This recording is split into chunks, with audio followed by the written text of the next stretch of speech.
Existen cientos de ejercicios y a priori todos son válidos para ganar masa muscular y fuerza, pero no hay tiempo físico para hacerlos todos. Tienes que elegir. La cuestión es, ¿en qué nos basamos para decir que uno es mejor que otro? Hace unos meses hice una pregunta parecida y el 80% de las personas no saben seleccionar y analizar los ejercicios que hacen en el gimnasio. Hasta ahora todo eran suposiciones y teorías. En esta clase vas a aprender los 5 criterios básicos que conforman el sistema de cuantificación biomecánico para saber con seguridad si los ejercicios que haces son los mejores para ti, si debes cambiarlos o incluso cómo mejorarlos. Y seguramente ahora mismo te estarás preguntando, bueno, lo primero, ¿qué es esto de la biomecánica? ¿Cómo?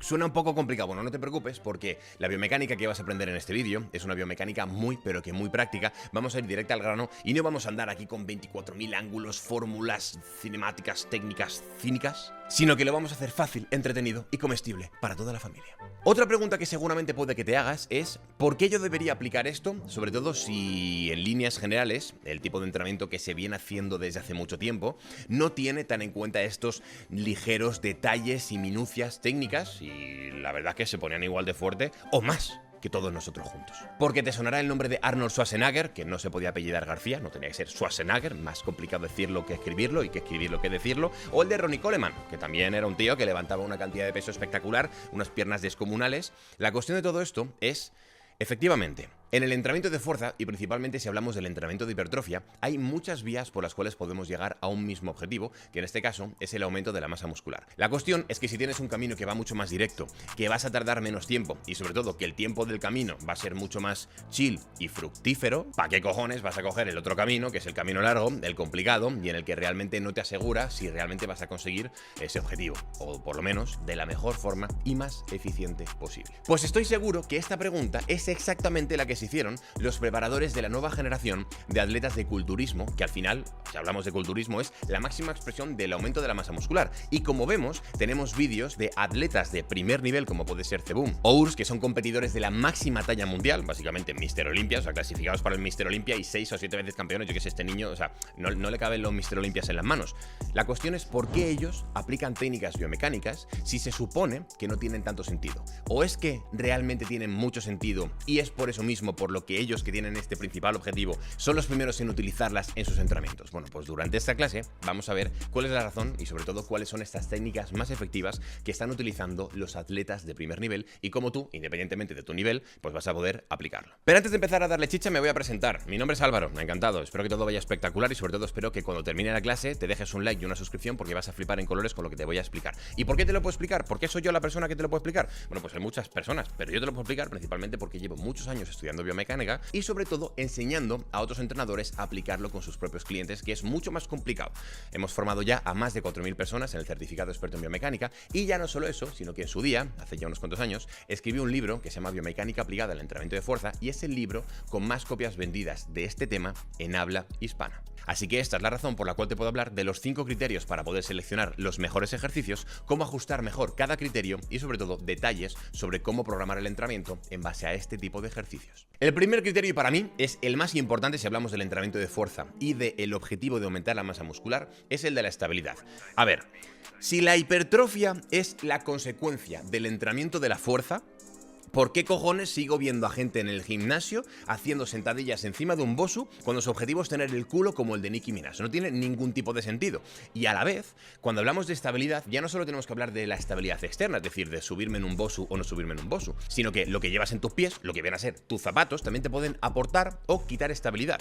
Si haces sentadillas con unas Air Max, con una cámara de aire, pues mira, serás el tío más vándalo de todo Moratalaz. Pero niño, te van a pasar por la derecha el primer principiante que venga con unas zapatillas del Primark con suela plana. Porque tiene infinitamente más estabilidad, va a poder mejorar la técnica, no se le va a ir la rodilla a Cuenca y la tibia a Valdemoro y por tanto va a saber predecir qué es lo que va a ocurrir en esa serie a nivel de dónde se va a ir el estímulo muscular, si es donde quiere, genial, y si no, ya que tiene ese extra de estabilidad, a la que haga algún tipo de cambio técnico, va a poder seguir aplicando fuerza en un entorno eficiente. Como sé que la gran mayoría de los que estáis aquí sois unos gym bros de manual, os voy a poner un ejemplo que no sea de sentadilla, porque sí, efectivamente, todos jugáis al fútbol los domingos, hijos de p***. Pero luego, en cambio, el lunes de pechito me lo hacéis todos. Entonces, bueno, os voy a poner un ejemplo de pechito, simplemente para que lo entendáis bien.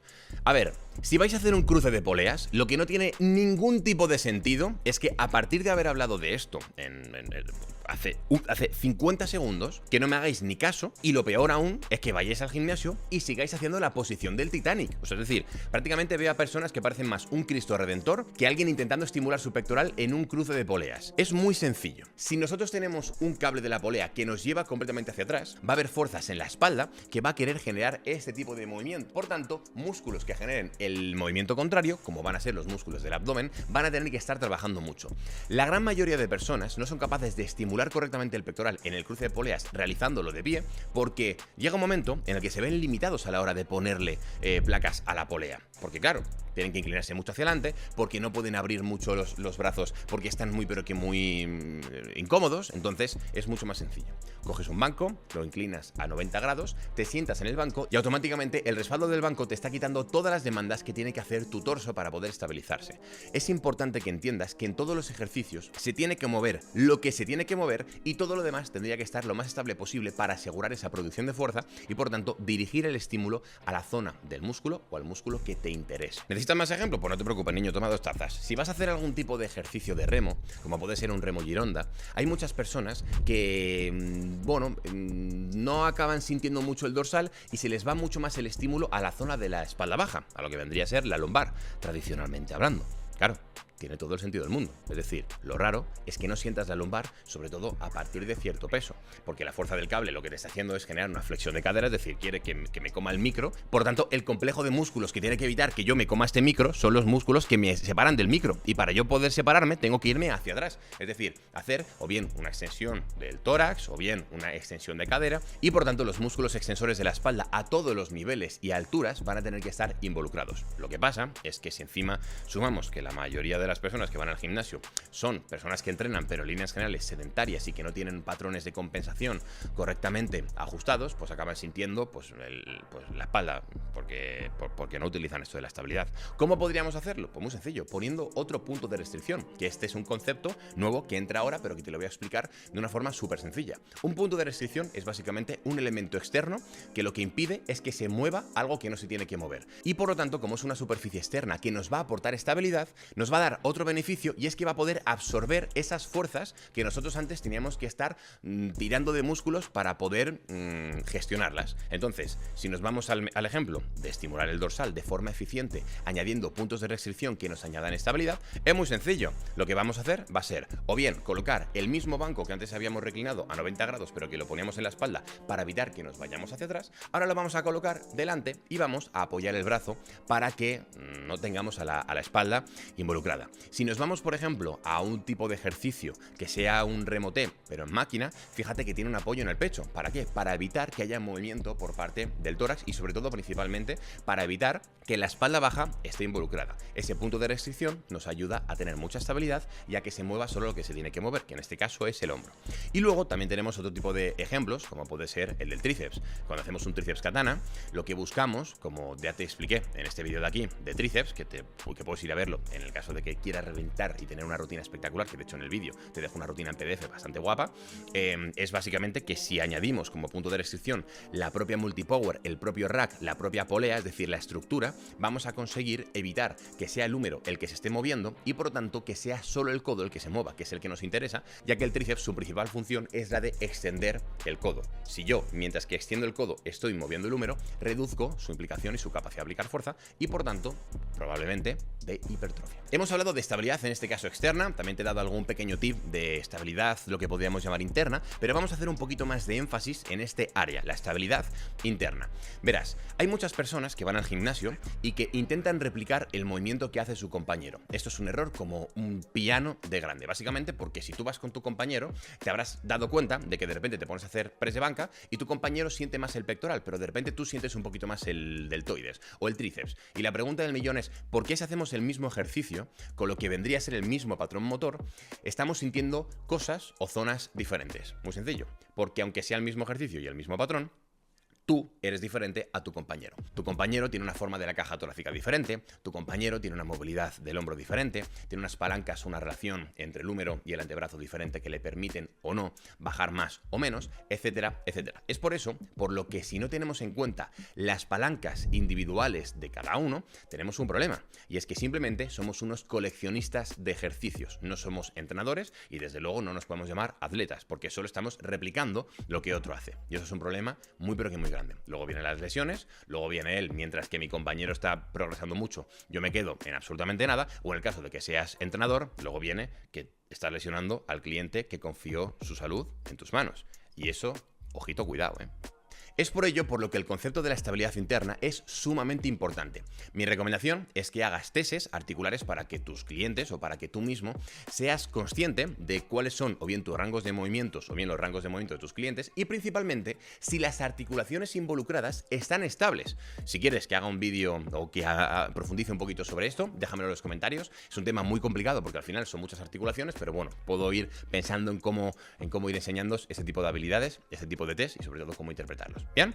Así que, claro, es importante que cerremos este primer capítulo con la conclusión de que sin estabilidad no puedes aplicar el 100% de tu fuerza y recuerda que la hipertrofia es una consecuencia de la fuerza. El segundo pilar en el que nos vamos a basar para poder seleccionar nuestros ejercicios y comparar diferentes ejercicios y determinar cuál es mejor es el pilar de la alineación. Este pilar es importantísimo básicamente porque nos va a permitir poder saber qué músculo se está involucrando, en qué medida y también ya no solo eso, sino qué zona del músculo se está involucrando y por tanto cuál tiene mayor potencial de hipertrofia. En músculos como por ejemplo el pectoral, que sabemos que tiene diferentes fibras, que vemos las fibras superiores, las fibras medias y las fibras inferiores, podemos seleccionar de alguna forma o modificar la técnica para involucrar más unas u otras. Todas se van a involucrar, 100%. Porque todas tienen la misma dirección de la fuerza, que va, digamos, hacia adentro. Entonces, todo lo que sea meter el brazo hacia adentro, ya sea desde aquí hasta aquí, desde aquí hasta aquí, o digamos en trayectorias ascendentes, vamos a involucrar todas. Pero, en cierta medida, podemos utilizar unas u otras. El primer paso es tener nociones de anatomía. Ahora bien, no significa que tengas que saberte de memoria todos los músculos habidos y por haber. Simplemente, con nociones de anatomía, me refiero a que lo suyo sería que pues buscaras o tuvieras un Atlas 3D en el móvil o un Atlas en tu casa o simplemente pones glúteo mayor, pectoral, anatomía y te van a salir 24.000 fotos en Google. Esto lo vas a hacer principalmente para saber cuáles son las líneas de fuerza que tienen estos músculos. Para saber cuál es la línea de fuerza que tiene ese músculo, la clave está en irnos a la inserción del músculo, en este caso sería la zona en la que tenemos o sea, en el húmero, ¿vale? La inserción del pectoral está más o menos por esta zonita de aquí, y después tendríamos que trazar una línea hacia lo que vendría a ser la zona, pues en este caso, de arriba, que sería el haz clavicular. Después tendríamos con una línea horizontal las fibras medias, las fibras esternocostales, y luego tendríamos con una línea diagonal, pero en este caso un poquito descendente, pues lo que vendría a ser las fibras inferiores. Ese sería el primer paso, identificar la fuerza o la línea de fuerza de los músculos. El segundo paso sería alinear correctamente el segmento móvil con las fibras. Nos vamos a ir al ejemplo del cruce de póleas. El segmento móvil en un ejercicio es básicamente pues lo que se está moviendo. Si yo hago un curl de bíceps, lo normal es que el segmento móvil sea el antebrazo. ¿Por qué? Porque estoy haciendo una flexión de codo y para poder realizar una flexión de codo necesito una articulación que está compuesta por varios huesos, ¿no? En este caso sería el húmero y luego tendríamos el cúbito y el radio. Lo que ocurre es que cuando yo hago una flexión de codo, yo puedo hacerla de diferentes formas. Yo puedo mantener el húmero completamente fijo y por tanto que sea el antebrazo el que se está moviendo y la flexión de codo se produce cuando este ángulo de aquí se está reduciendo. O yo puedo hacer una flexión de codo de la siguiente forma, y es, yo tengo ahora mismo mi antebrazo completamente fijo, y yo lo que voy a hacer va a ser acercarme, y por tanto mi húmero se tiene que acercar. Y ahora de repente esto es una flexión de codo. Lo que ocurre es que el segmento fijo y el segmento móvil están cambiando, digamos, sus papeles.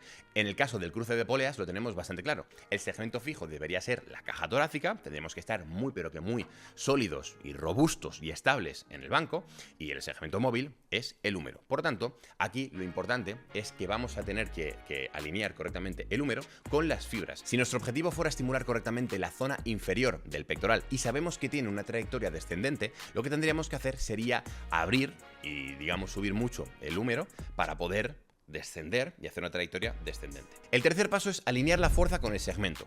Cuando hablamos de fuerza, para poner un ejemplo visual y que se entienda, nos vamos a referir, en este caso, en el cruce de póleas, a la polea.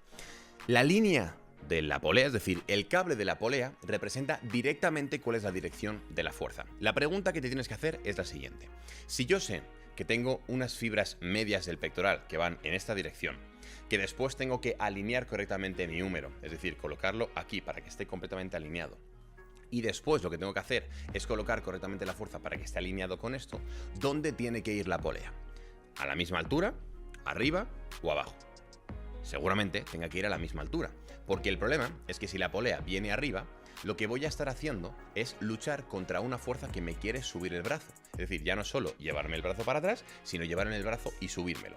El movimiento contrario de llevar el brazo hacia atrás y subirlo es llevar el brazo hacia adelante y bajarlo. Es decir, estaríamos alineando mejor con las fibras inferiores y no con las fibras medias. Entonces, aquí tienes un ejemplo en el que efectivamente hay una alineación con el cable de la polea. Fíjate que la polea está detrás y aquí tienes un ejemplo malo porque el cable de la polea está por arriba. Es lo que te comento, que realmente lo que está queriendo hacer es subir el brazo.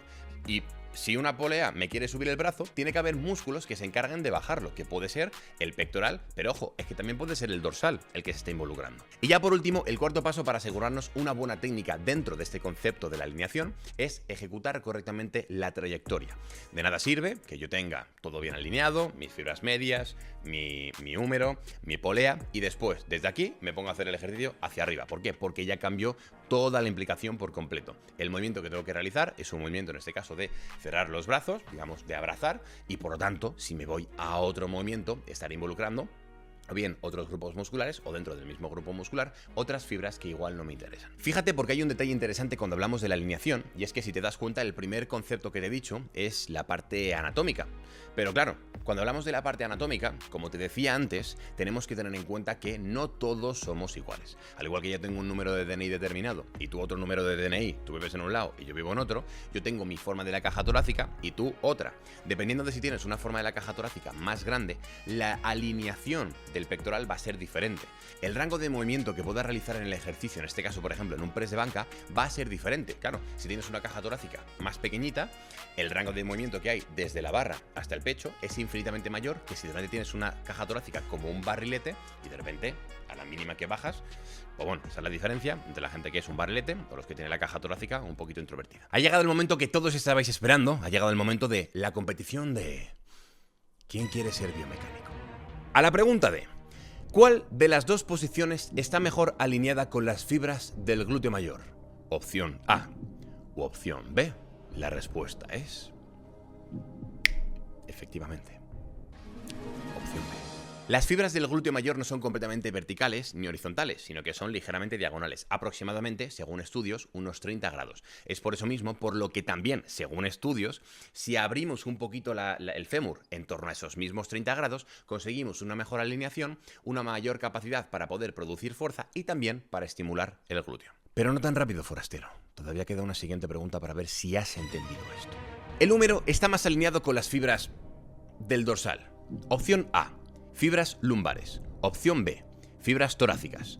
Opción C, comodín del público. Opción D, mira, yo qué sé, yo he venido aquí sinceramente a un vídeo de YouTube a aprender un poquito, tampoco me hagas pensar. El dorsal, como el pectoral, es un músculo que tiene diferentes orientaciones por parte de sus fibras. Las fibras ilíacas tienen una dirección mucho más vertical, las fibras lumbares más diagonal y las fibras torácicas una dirección mucho más horizontal. Es por eso mismo por lo que dependiendo de cómo cambias la posición de tu codo, vas a cambiar la implicación de unas fibras u otras. Antes de pasar a los siguientes 3 criterios, déjame decirte una cosa, y es que todo esto que estamos viendo, aunque sea un poquito así, rollo de buen rollo, etcétera, etcétera, es muy importante que lo sepas y sobre todo que lo domines en cualquier ejercicio, en cualquier contexto y en cualquier persona, independientemente de quién sea, si eres entrenador personal. Básicamente porque un entrenador personal que no sepa analizar correctamente ejercicios y sobre todo que no sepa ajustarlos, básicamente funciona de la misma forma que un pisapapeles o que un cuenta repeticiones. La probabilidad de que tu cliente tarde o temprano se encuentre un vídeo como este en YouTube y se dé cuenta de que realmente no está haciendo las cosas bien es bastante alta, pero también es cierto, que te entiendo,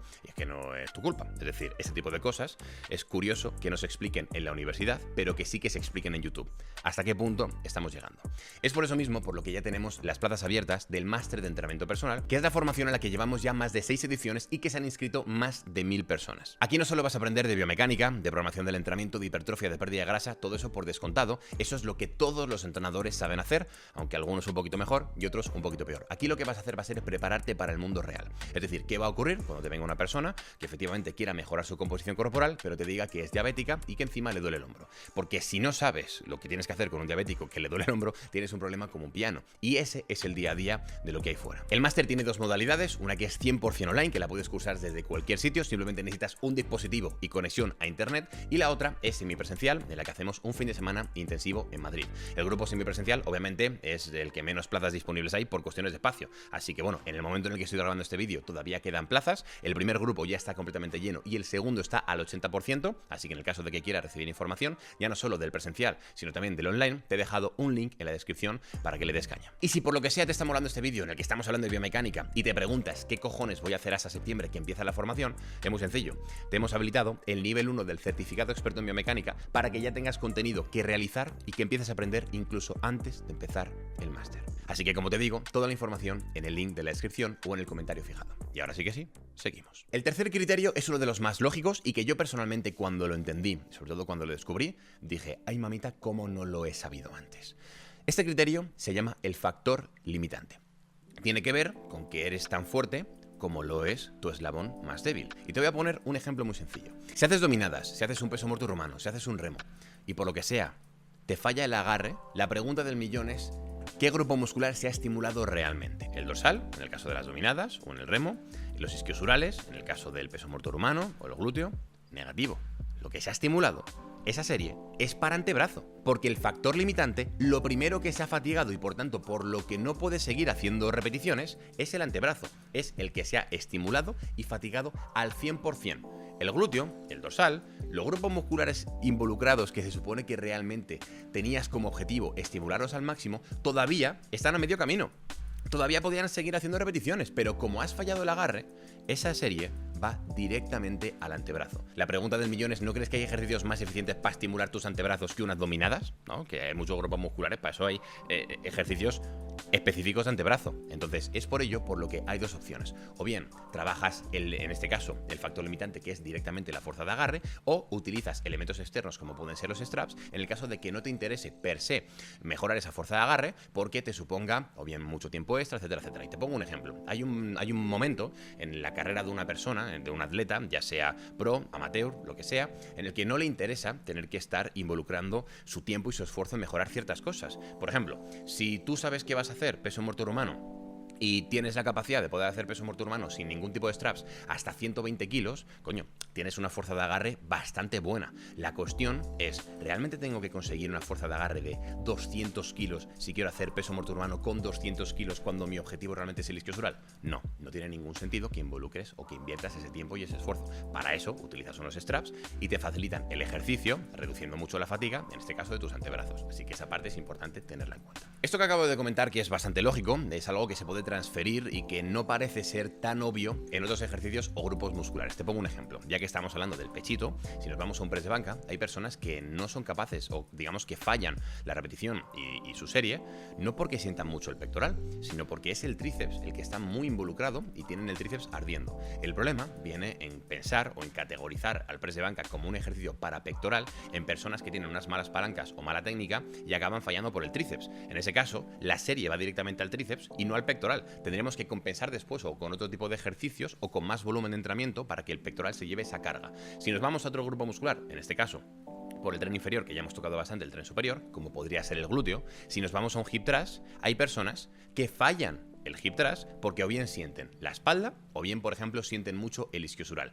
y no están sintiendo el estímulo en el glúteo. Si en este caso volvemos a poner una serie para el glúteo, la estaríamos liando porque no es así en la práctica. En el Excel todo queda de madre. Otra cosa es que sea lo que está ocurriendo. El cuarto criterio tiene que ver con la sobrecarga progresiva. La sobrecarga progresiva es básicamente la capacidad que tiene un ejercicio de poder mejorar sus cualidades a lo largo del tiempo. Una de ellas, principalmente, es el peso que puedes movilizar. Es decir, volviendo al glúteo, si comparamos una patada de glúteo con un hip thrust, hostia, el hip thrust le puedes meter chicha, ¿eh? Y de hecho la progresión de cargas, es decir, el salto que vas haciendo de meterle kilos en la barra es relativamente rápido.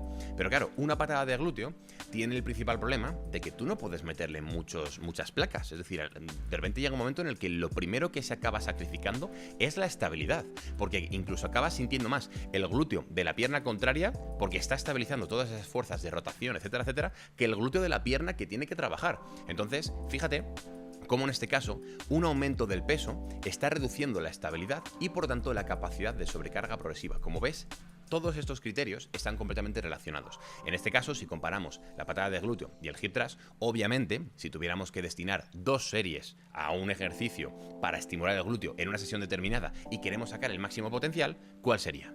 100% el hip thrust, porque tiene una mayor capacidad de sobrecarga progresiva y sin cambiar el ejercicio vamos a poder ir aumentando los kilos y sabemos que como la hipertrofia es una consecuencia del entrenamiento de la fuerza, coño, si soy más fuerte, la probabilidad de que mi glúteo esté creciendo es bastante alta. Otro ejemplo tontorrón, el cruce de poleas y el press de banca. En el cruce de poleas tú puedes estimular mucho el pectoral, 100%. Pero llega un momento en el que te ves un poquito limitado. El press de banca puedes meterle mucha chicha. Y de hecho, si te das cuenta, hay ciertos ejercicios que son, entre comillas, los ejercicios rey, los ejercicios por excelencia para ciertos grupos musculares. Jalones al pecho, remos, preses, sentadillas, pesos muertos, bisagras de cadera. Todos esos ejercicios tienen en común que son ejercicios multiarticulares, que hay varias articulaciones involucradas y por tanto que la capacidad de poder mover kilos es bastante alta. No es ninguna tontería pensar que esta es la principal razón por la cual somos capaces de levantar muchos kilos y por lo tanto cumplen con el criterio de la sobrecarga progresiva y por eso mismo el 99% de las personas en el gimnasio, independientemente de su nivel, recurren a esos ejercicios para poder hipertrofiar el grupo muscular que sea. Mini pausa para refrescarme el gaznate.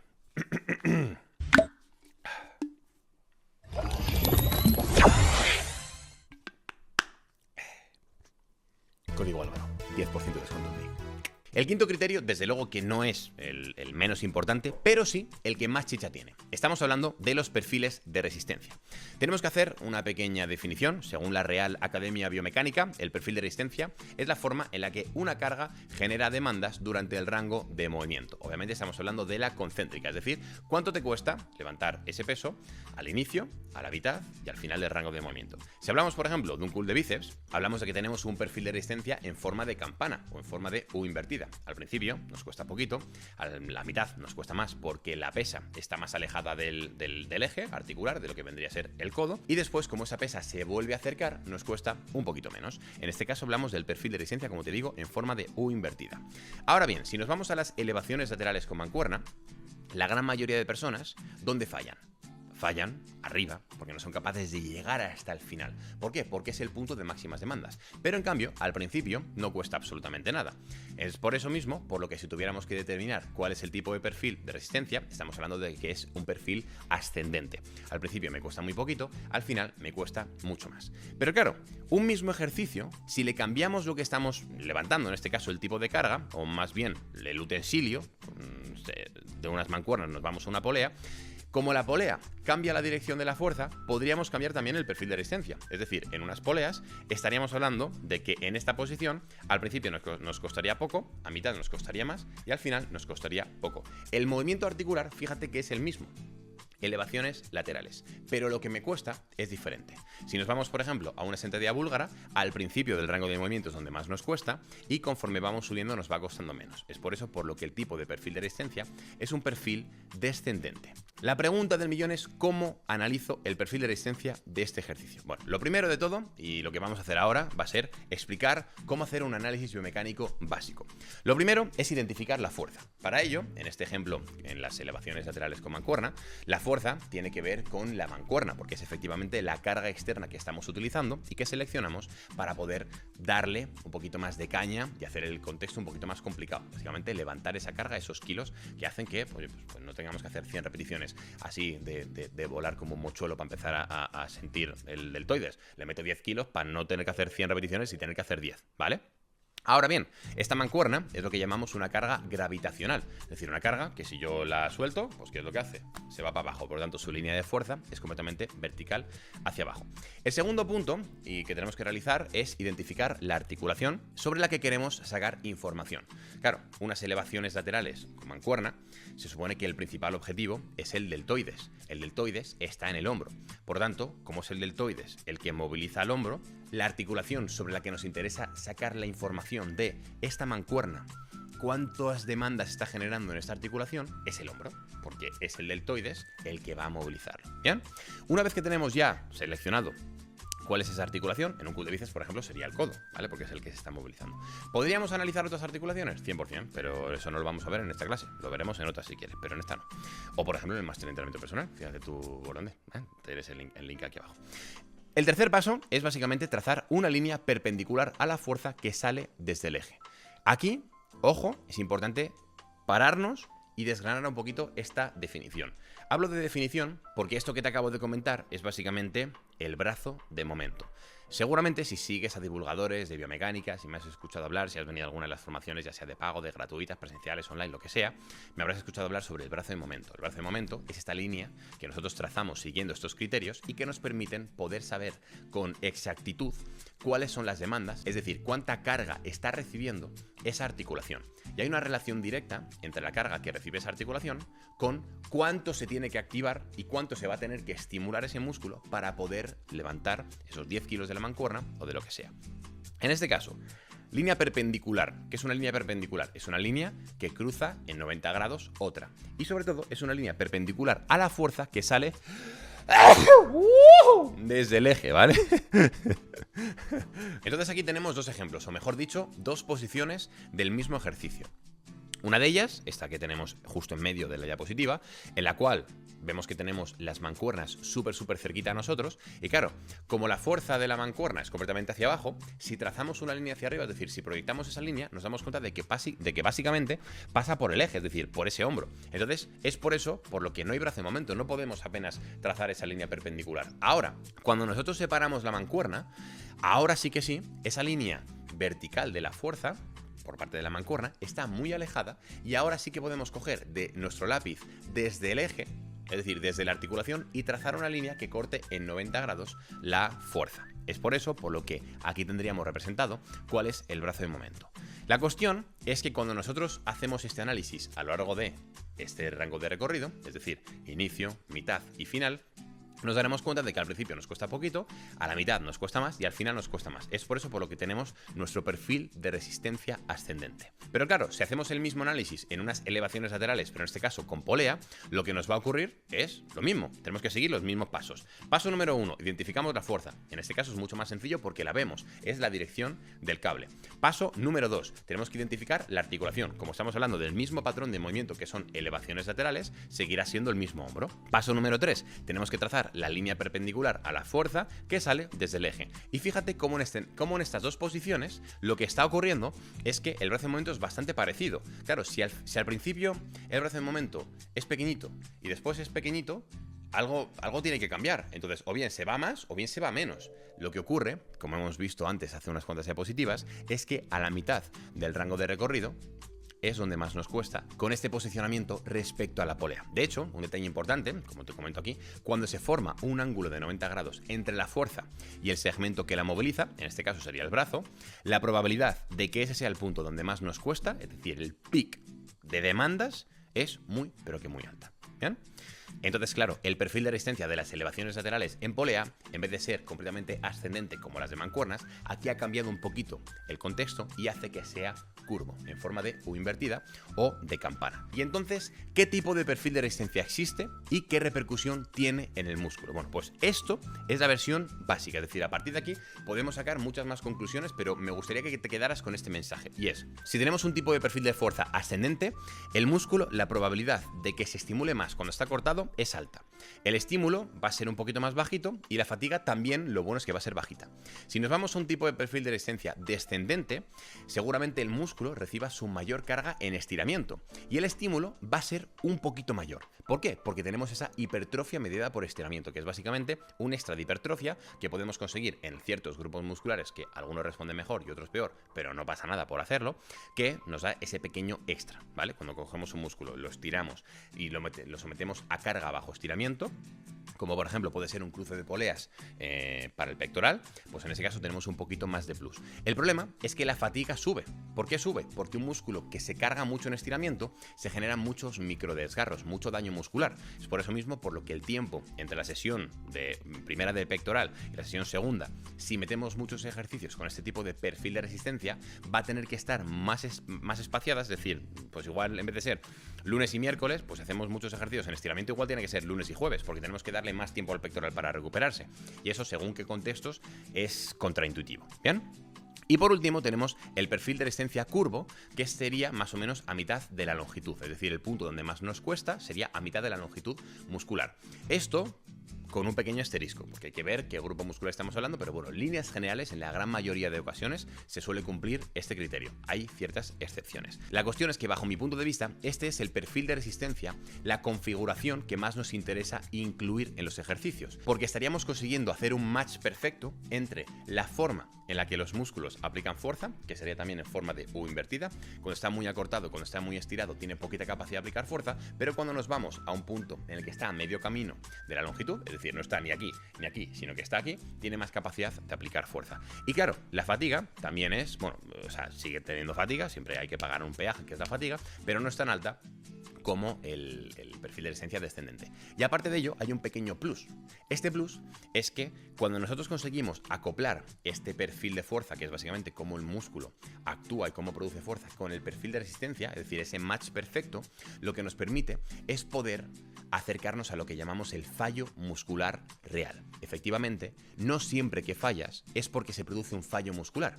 Se puede producir lo que llamamos un fallo mecánico. Por ejemplo, cuando hablamos de las elevaciones laterales con mancuerna, si te das cuenta, siempre hay un punto que es muy complicado pasar y es ese punto final. Aquí el músculo está cortado y hemos hablado de que un músculo en acortamiento tiene poca capacidad de aplicar fuerza. Pero a su vez, esta posición es la posición donde más demandas nos genera la mancuerna, que lo hemos visto ahora hace nada de menos hablando de el perfil de resistencia ascendente y cómo ese brazo de momento, cómo esa línea era muy pero que muy grande. Obviamente, ese va a ser el punto del fallo, pero no es un fallo muscular, no es porque el músculo no pueda aplicar más fuerza, no, es porque la diferencia entre su capacidad de aplicar fuerza y las demandas que le metes es tan sumamente abrupta, tan sumamente grande, que se produce un fallo mecánico. ¿Cuál sería la solución a este tipo de ejercicios? Muy sencilla, sería realizar repeticiones parciales para efectivamente poder seguir sobrecargando al músculo, para poder seguir estimulándolo y llegar a un punto en el que básicamente el músculo nos diga, oye, yo sinceramente hasta aquí, ahora sí que sí, me has fundido al máximo. En cambio, cuando hacemos el match perfecto entre la capacidad de aplicar fuerza por parte del músculo y cómo afecta, cómo va cambiando ese punto del rango de recorrido que más cuesta, después el que menos, etcétera, etcétera, ese match es increíble para poder sacar el máximo partido a los ejercicios. Llegados a este punto, vamos a recapitular y hacer una pequeña conclusión. Lo primero, tenemos que ejecutar los ejercicios en la máxima presencia de estabilidad. Lo segundo, tenemos que alinear correctamente fuerza, trayectoria, segmento móvil con fibras que queremos estimular. Lo tercero, el músculo que falle siempre tiene que ser el que queremos estimular, tiene que ser ese factor limitante. Lo cuarto, tiene que tener una buena capacidad de sobrecarga progresiva. Y lo quinto es que el perfil de resistencia puede variar, pero intentaremos que sea o bien curvo o bien descendente. Bueno, hermano y hermana de la biomecánica, espero que te haya gustado mucho este vídeo, espero que le hayas sacado partido, sobre todo que lo apliques, y no me quiero ir sin antes decirte una cosa, y es, dale like, me cago en tu estampa de lo contrario, y suscríbete, me cago en todas tus muelas de lo contrario. ¿Por qué? Porque este vídeo no has pagado nada. Pero a nosotros nos ayuda mucho, sobre todo nos motiva, porque aquí hay mucha gente detrás de este vídeo que estamos currando para que te lleves lo máximo posible, y ya no solo eso, es que conforme el canal sea más grande, más personas querrán venir aquí a hacer cosas guapas, y te garantizo que va a ser espectacular. Así que no te cuesta nada, dale una suscripción, porque la gran mayoría de personas que veis los vídeos no estáis suscritas, es un pecado capital, Diosito te libre de lo peor por no estar suscrito, así que si te quieres librar de verdad, suscríbete y poco más. Nos vemos en nada de menos. Hasta luego.